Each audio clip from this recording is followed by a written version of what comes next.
Welcome back to talknorth.com. Thank you for listening. If you can, please download before you listen. It helps our business.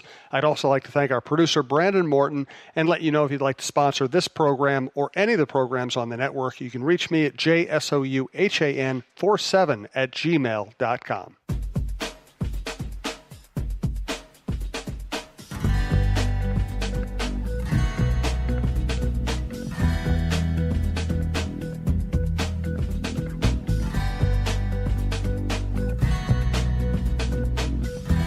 We are live at the Freehouse in the North Loop in Minneapolis, right on Washington Avenue.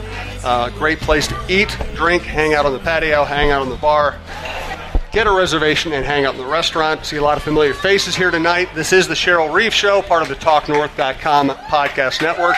Feel free to cheer. We'll take it. Feel free to cheer. As we go through the show, we do have a microphone if anybody wants to come up and have a live question as we try to fix Cheryl's microphone here. Good. Quite a week for you, Cheryl. I think emotional week for everybody in your circle and in your organization. Where do you want to start? Well, I don't know. Well, anything going on this week? I'll say this. Those of us who've gotten to know Lindsay Whalen really well over the years know that she is very witty, very sharp, very personable. And the great thing about that, press conferences aren't always great. Sometimes press conferences are kind of dry.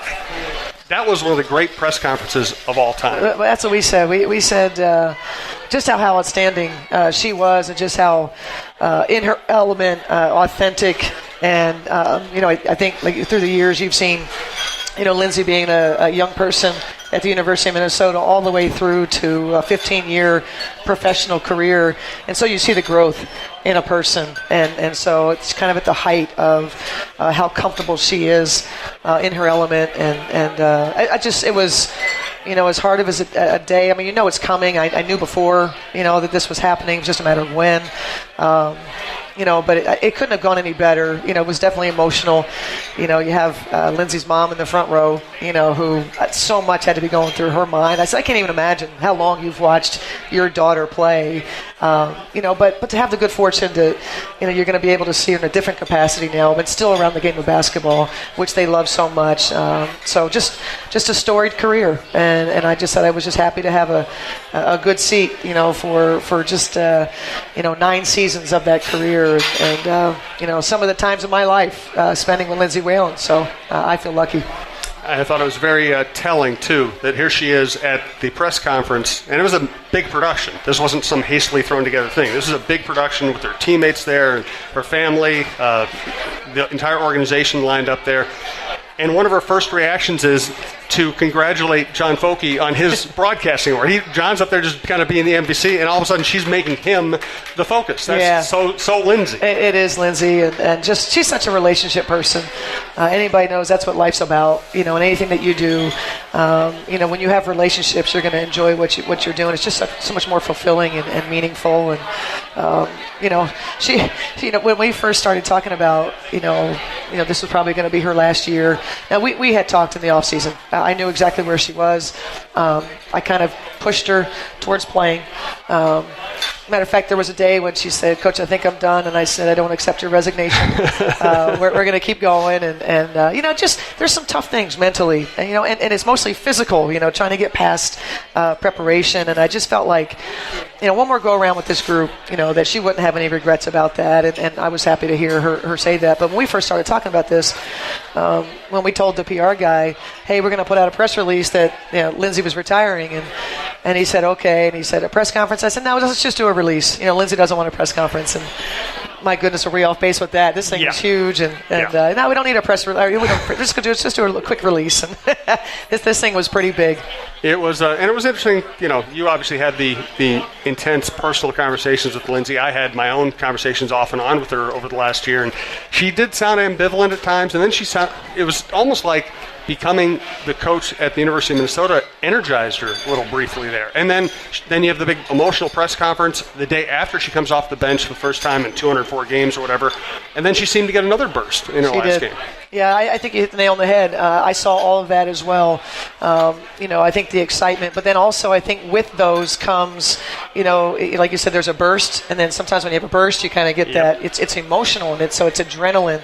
And I saw that, after you, and she'll tell you that, when she was named coach, and then you go to training camp and you're excited, and now you're kind of thinking of things differently, and then all of a sudden physically you're going, oh my goodness, this is hard, and you start playing games, against these teams that have, just really good young players that you're all of a sudden you're going, holy cow, it's hard to keep up, and I'm trying, and I'm leaving here, and I'm going to go make phone calls, and I'm signing recruits, and now I'm practicing with my team, and I got to go be a point guard, and it's a lot. It's really a lot, and then. The look on her face when it was all said and done. First of all, Lindsay at the press conference looked so at peace with everything, and that made me so happy that she was so at peace, and as she should have been. I mean, my goodness, what a career. Like I said in the press conference, you can't script it any better than how things went for her. To be the all-time winningest player, it's not a coincidence. The teams that she played for were successful, whether high school, college, and in the pros, both the Connecticut Sun and the Minnesota Lynx, and there's going to be a day when she's going to look back and she's really going to understand it, especially as she begins coaching. And she starts coaching players that aren't her and don't think like her. And then all of a sudden she's going to start realizing how special she was, to Pam Borton, to me, to Mike Tebow. And it's, it's one of those things. It'll come full circle for her. And I know she'll be great over there at the University of Minnesota. We recommend the Freehouse for everything from breakfast to beer, as they like to say. You can come out here, you can get great breakfast. They make their own beer. They are always changing up the beer lineup. We've tried a bunch of different ones here. They have a full stock bar, of course. They have a full restaurant. This time of the year, just a beautiful patio with trees and a lot of shade. It's just gorgeous. We're looking at all the people out there right now. Check out freehousempls.com for their menu. We'll tell you some more about our favorites here. Also, usually, the way my network thrives and survives is we have sponsors, we have advertisers, we run their ads. That's how this works. Today it's kind of cool. We have all of our sponsors in-house. Obviously, we're at the Freehouse. We also have Shelly Boyan-Breen, the great children's book author of the Shelly Bean series. She's here if you have any questions about her books, you want to talk to her about her books or her writing process or anything else, she's going to be here. We're going to talk to her in a bit. And we have Gloria Ramsey from Successful Marketing Group, who's not only a sponsor of the program, but we're going to be doing some work together to try to, advance both of our Successfully our market. Successfully market, exactly. And we have Neil Olstad, who hosts the Lynx Dynasty Podcast. He's also going to come up and tell you about his podcast, which is a great companion piece to the Cheryl Reeve Show. He takes you behind the scenes. He tells some great stories. He's a good guy. He also does good work with his writing and everything else. So we're going to make this a very personal. We're going to make it a personal show because this is a personal network. This is a personal show. We want to work with certain kinds of people. We want to all succeed together. It's been really rewarding to work with not only these people, but to have the listener base, expand so quickly and prove to be so loyal. So thank you all for all of those things. How about let's talk just about Lindsay Whalen, the basketball player, as of today. How much do you think you can get out of her down the stretch here? Well, I think Lindsay's want to is pretty high, and I think her know-how is pretty high. I think we saw that a little bit yesterday. I think there's a bit of relief, that I sense from her to kind of be in a little bit different role, to have a chance to come into the game and give us a lift and execute. We saw that. She had a couple threes for us last night. She's in the game for the last 6 minutes of the fourth quarter. It's probably too long. 6 minutes in a row, even though there's a couple timeouts, it's probably too long. But I have such trust. I think somebody mentioned that. Oh, you play Whalen out of guilt. No, I play Whalen because I think she's a darn good basketball player and can execute for us and has done it for me for years. And so I trust that, especially in the closing minutes. And we did just that. We executed on offense. Except for our last play that we weren't able to, get done. We had a great situation on the last play. We had given up a basket, went down one, took a timeout, had 19 seconds, ran a play that we'd run through the years. It's a Hawk Simone play, and we wanted Simone, on the wing. We liked the matchup that she had in Allie Quigley, and then I don't know if you guys remember that we're at the game. So at 19 seconds, we take the floor, and Chicago takes a timeout. They looked at our formation, and so they wanted to kind of try to blow up our inbound play so that we couldn't even run the play. And so they what we call cross-matched. And Vandersloot took somebody she wasn't going to be guarding, and she was going to feed the other player, and so they were going to basically switch on the inbound. Well, when we got the timeout, we went back out and we tweaked where Lindsay was, and so their cross match wasn't effective, and it actually put Vandersloot on Simone, which was a great scenario for us. Mon went around, a couple screens, and maybe in years past she'd have been a little more aggressive going one-on-one. But I think she was, she's just been such a great passer to Syl. I think she was looking to try to make a play with Syl, and anybody who's at the game or is watching knows that entry passes to Syl, is just difficult. There's going to be 2 and 3 people, and we just, they deflected the pass, and we just weren't able to finish. But where Lindsay is 15 to 18 minutes on a good night. 3-4 minute bursts depending on the pace of the game. That's just where she's at physically, and I want to keep her in those places where, performing well for the minutes that she gets. Once you start heading past 4 minutes, then the player gets a little more tired, a little more gassed. Defensively changes, and then offensively the pace changes. So, just a lot of adjusting throughout the season based on where we are. But I can tell you this, if we're going to be successful in the playoffs, Lindsay's going to be a part of it. Shelly, why don't you come up if you have a second here? Also want to say, feel free to cheer anytime you want. We can take the time. We appreciate it. One of my favorite dishes here at Freehouse is the Roto Bird. It's just really good, clean rotisserie chicken, mashed potatoes, everything else. I know that Cheryl likes. What was your favorite again? The caramelized Thai park. Yep. Yeah. My wife's favorite is the shrimp tacos. They have just a nice variety of foods, all kinds of stuff, and the menu varies throughout the day. Again, check out Freehouse MPLS.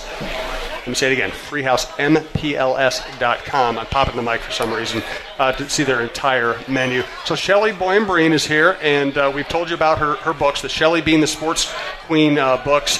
And I saw a stat today. I can't remember if it was something you tweeted out or I saw it elsewhere. Let me get it right here. Minnesota is now the #1 ranked state for girls participating in sports.